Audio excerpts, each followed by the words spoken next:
Hello and welcome. I'm Dr. Fred Sutton, and today I'll be presenting in this video vertical analysis. As you can see here behind me, I have the I have the 2014 and the 2013 amounts that they have in each of these categories here, and I'm primarily taking a look at the assets here that for this portion of the problem we're going to work on. Now, you will many times do this with the whole balance sheet and take a look at the vertical analysis of the whole balance sheet, but I'm going to take a snapshot of just looking at the assets that we have and see, well, we have some changes from year to year and what percentages of the total assets they are. So that's what we'll take a look at here. So to start with, what I want to figure out is some percentages here. And we're going to figure out the percentages of what these are. So I'm going to start with 2013 and then move my way over to 2014. So as you can see, I'm going to take a look at current assets. Now, current assets in 2013 had $400,000.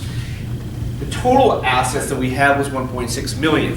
So what I do to figure out what the percentage of the current assets are of the total assets, because that's what we're doing in vertical analysis here, is what percentage of this is of the whole thing.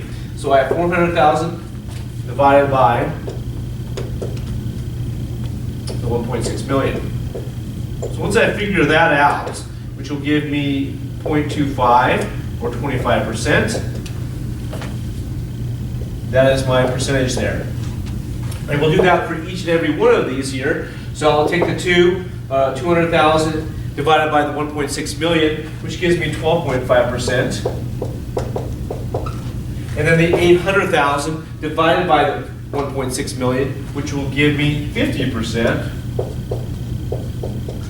And then finally, the last one here, which is 200,000 over the 1.6 million, which will give me 12.5%.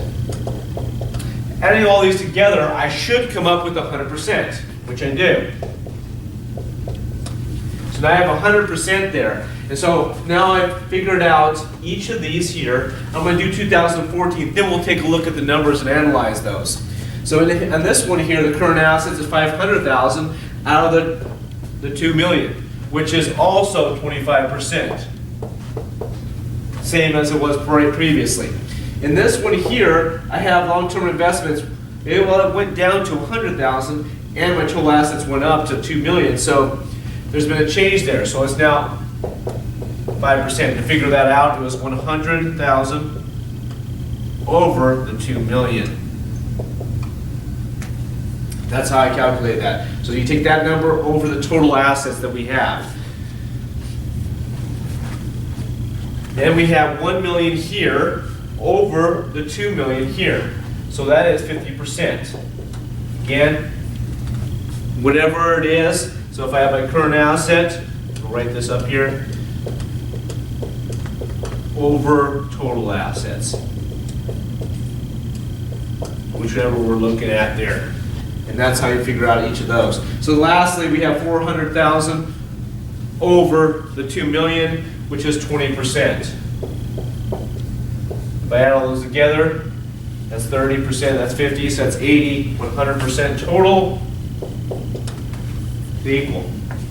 Okay, so now when we figured out what each of the categories are and what the percentage they are of the total assets, now we can begin to analyze some of these here. So as I take a look at this here, you can see that current assets, well, it's the same. So I'm not going to, all the changes, my additions to my total assets, it's went up from 1.6 million to 2 million. I have an increase, and it increased in the same way between 2013 and 2015 for my current assets. Now, some of the changes were in my long-term investments. I went down to 5% right here from 12.5. That change there could be for several different reasons, but we want to look at these things and see if we're doing the right things here. We've reduced our long-term investments. We've also here, you can see that the same thing has happened with our plant, property, equipment, that has changed the same, it's the same percentage, which is 50%. So you can still see that. So we haven't taken some of this to put into here as much. We take it and put our intangible assets. Now maybe it's because we've taken an investment and decided to our long-term investment and invest in something a little different.